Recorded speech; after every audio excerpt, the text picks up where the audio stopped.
Hello, everyone, and thank you for joining me. This is Marilyn Gale. Listen, guys, before I get started with Tyler Perry's Sistas, Episode 7, Part 2, let me just thank all you new subscribers. I see you. I see you. Thank you so much. And to all the people that have been with me for the longest, I appreciate your support as well. Now, if you have not subscribed, let me invite you to do so now and click that notification bell. Now on with part 2, episode 7. Now the opening scene, Zack is in the airport talking to Danny, trying to talk about what happened the night before.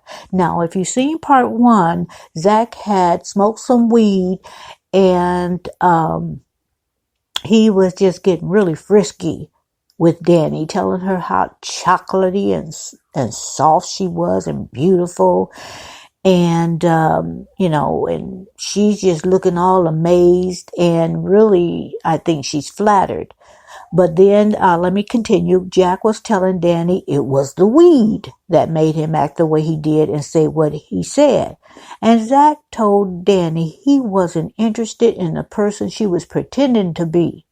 And Danny tells Zack they will never have anything between the two of them except for friendship. And he says, I know that. Now Danny is trying to convince Zack to go talk to Karen because she loves him. And Zack tells Danny he is done. Now the next scene, Sabrina walks into Karen's salon to get her braids touched up. And Sabrina asks Karen, why haven't you called me and talked about Zack? Do you know where he's staying? Do you want your hair done, Sabrina? Okay, fine. I'm done, okay? I'm moving on. Girl, I wish I had what you and Andy have, that on and off again button on your heart. We got to do what's best for us, says Karen. Right. When Karen thought the conversation was over, Sabrina turns her chair around and asks Karen, did Danny call you?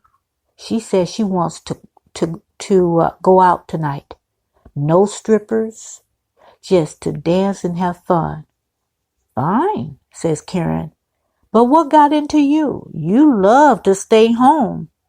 I know. I'm just ready to go out.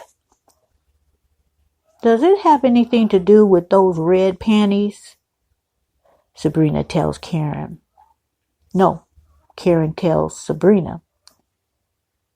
And Karen says that, Sabrina said that she was so turned off when she saw them, that she had just gotten past Calvin and the other guy kissing in the restaurant.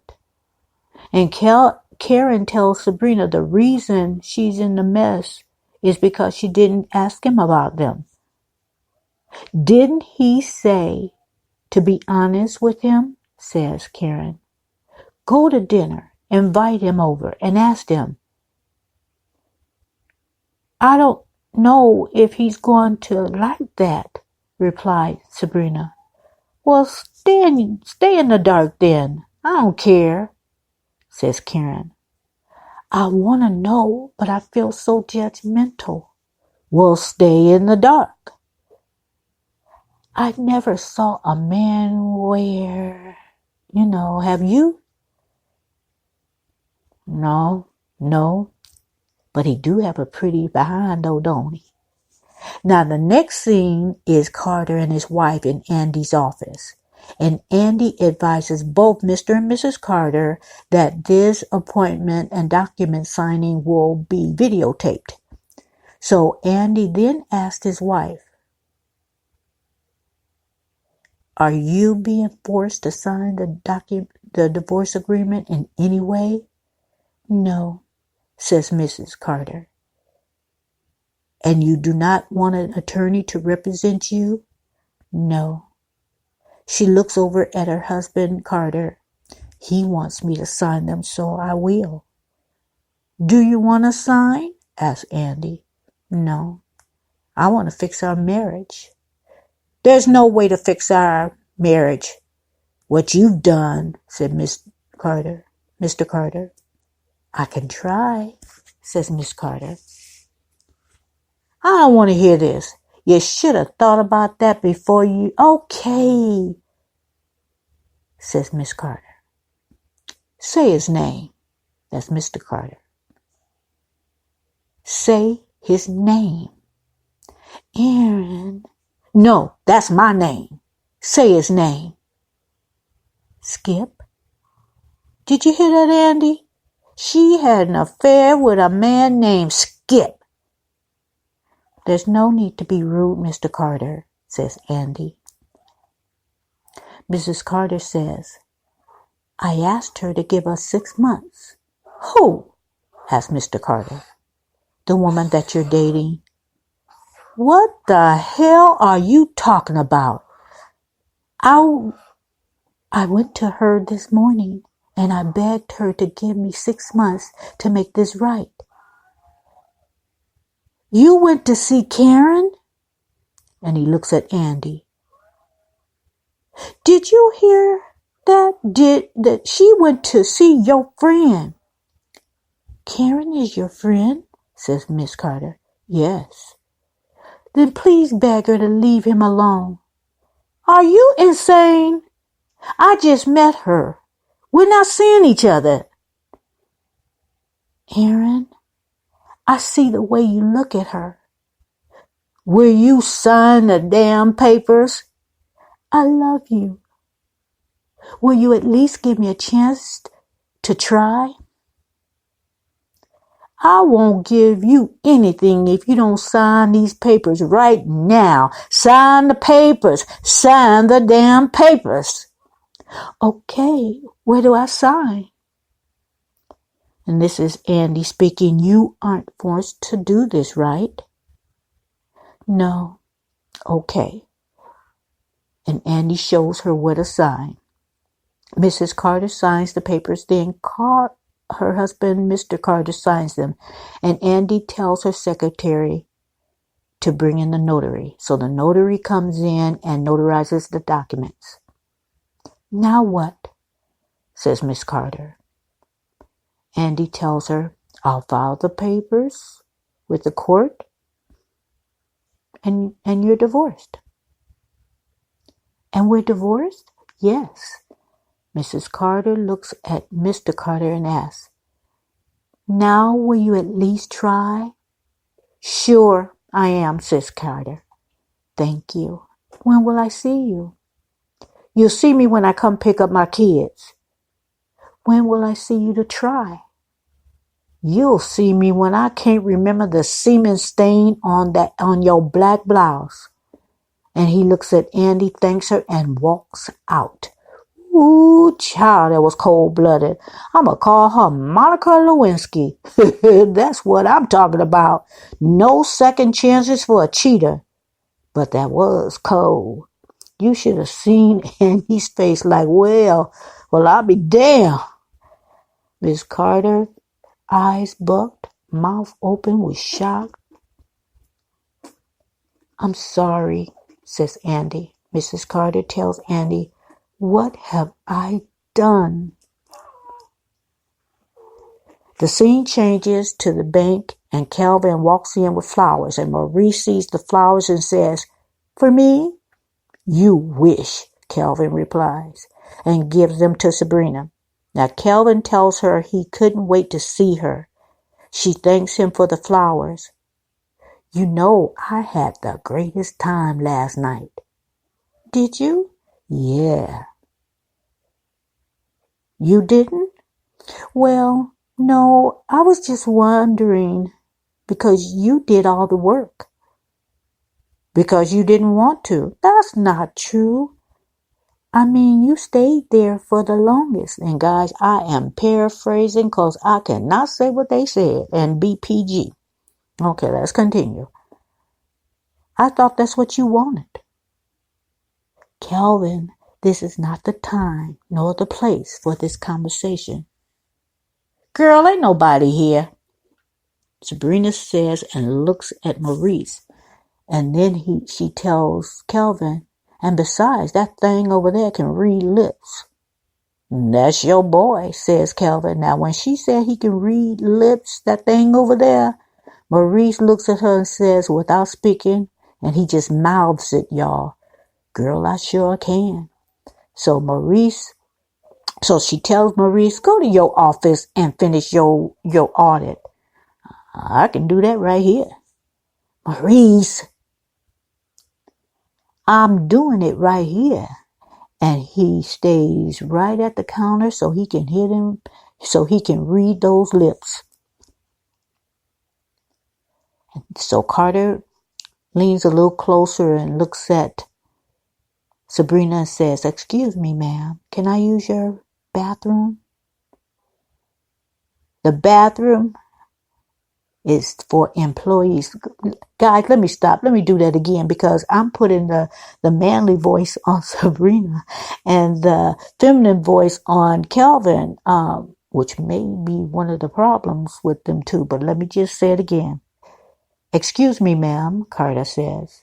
Can I use your bathroom? The bathroom is for employees. And he tells her, if those cameras wasn't there, I'd show you. We're not going to the bathroom. And she laughs. Then my car's right outside. Okay. I'll be at your house at 11 p.m. I'm going out with the girls. Then I'll be waiting. And come home tipsy. I'll take care of the rest. And he looks at her as if he can sop her up with a biscuit. And he leaves. And he leaves her smiling. So Maurice walks over to Sabrina and says, girl, I love his swag. Go to work, Maurice. We closed. No, the next scene, Andy goes to Karen's shop, which is closed, and Karen is just cleaning up. And they just talk about how the shop is a dream come true. Oof, a dream come true. Karen says, maybe now. Andy says, maybe now she can pay her back. Yeah, girl, give me my money. Karen says, slowly, I'll give it back to you. So it looks like Annie loaned Karen the money to buy her salon. Mistake. You do not loan friends money like that. And you know a business is not cheap. And if you happen to do that, put everything in writing. And maybe they did because Andy knows better. She's an attorney. Okay, let me continue. Well, what happened? I knew that wouldn't take long. Okay, let me tell you this. Because it's public record, I filed the papers. Their divorce. Well, good for him, says Karen. Good for you, you mean? What you mean? Girl, he is fine as hell. You didn't tell me that. So whatever you do, don't cheat on him. When have I ever cheated? Andy side-eyes Karen and acts like she's clearing her throat. That doesn't matter, says Karen. Why doesn't it count? The man got his rules. Anyone breaks them, they gone. Why can't we be like that? 'Cause we're us, says Karen. Andy tells her, well, I like him.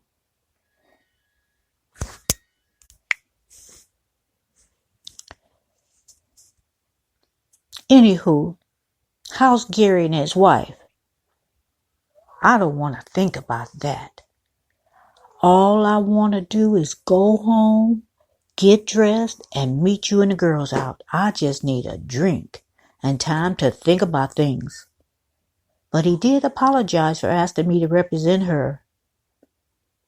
So did you tell him she came to see you? Oh no, girl, I'm saving that for a little face-to-face. Andy asked Karen, oh, and are you going to take a shower before you go anywhere? Oh yeah, I'm going to the house first. Good, 'cause you smell like perm and weave. I smell like money, okay? Now there's the door. Use it the same way you came in. Guys, in other words, she said, let the door hit you where God split you. Bye. Now, the next scene is at the airport. Zack comes up to Danny and asks if she thinks Karen wants to see him. The hell if I know. Well, maybe, maybe not. I don't know why I talk to you, says Zack. Danny tells Zack, of course she wants to see you. I don't know. Now, Zack is irritated with Danny and tells her he will see her at home.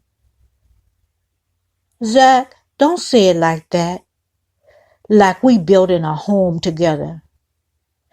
Danny, how did we get here?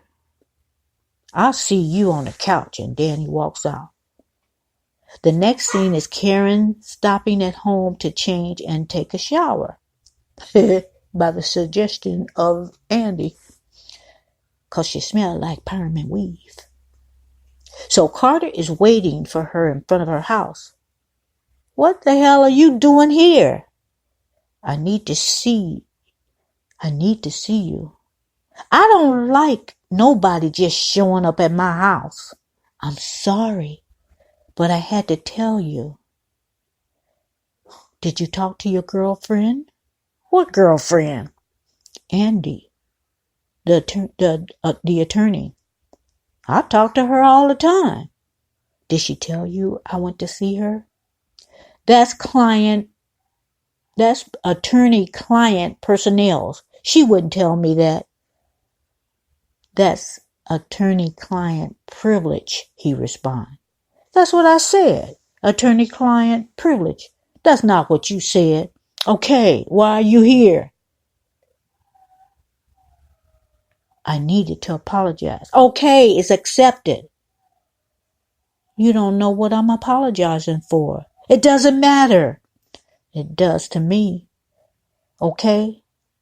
Do me a favor. Don't ever come to my house unless I invite you. I had to apologize face to face. My wife told me she came to see you, and I was furious. As I was, says Karen. This isn't your concern. Exactly. And you shouldn't be involved. Again, correct point. So it won't happen again? Okay. Did you say everything you needed to say? Yes. Good. Now leave. Do you accept my apology? Yes. Now thank you. What is this? Why are you acting like this? You got a man in there? And what if I do? Then you just have to say that. You come to my house unexpected and you expect me to be cool with it? Not explaining shish to you. You're right. I don't know how to do this. Do what? This dating thing. Well, popping up is rule number 1. You don't just pop up over to someone's house without being invited. Karen, I don't know how to pace myself or play games. Forgive me. Call me if you want to talk. Okay, bye. And she goes to walk away, and he takes her arm and pulls her close to him and kisses her. A good old slob session. At that time of the kiss, Zack rose up. Now you remember, Zack is the ex that cheated on her, and she had to go to the clinic and get her shot because she had an STD. He comes pulling up at the very exact time that they kiss. Guys, he's even on his bike. And he just looks at her like he is hurt and disgusted. And guys, that's the end of part 2, episode 7. Thank you guys for listening to me. I know I'm late with these, but you know what, guys? I got insomnia. I'm not trying to make excuses. This is just real. I have insomnia a lot of times. So sometimes I'm tired, but I can't go to sleep. So I want to crank these things out. They're all prepared, but I don't want you guys to hear that lack of energy. Then when I wake up, I try to give me a little sleep, but then I can't. But I'm going to leave it there. You get the picture. But thank you. And everyone have a wonderful rest of your day and rest of the week. And I'll join you next time for episode 8, part 1 and 2. Thank you for joining me. Have a good night.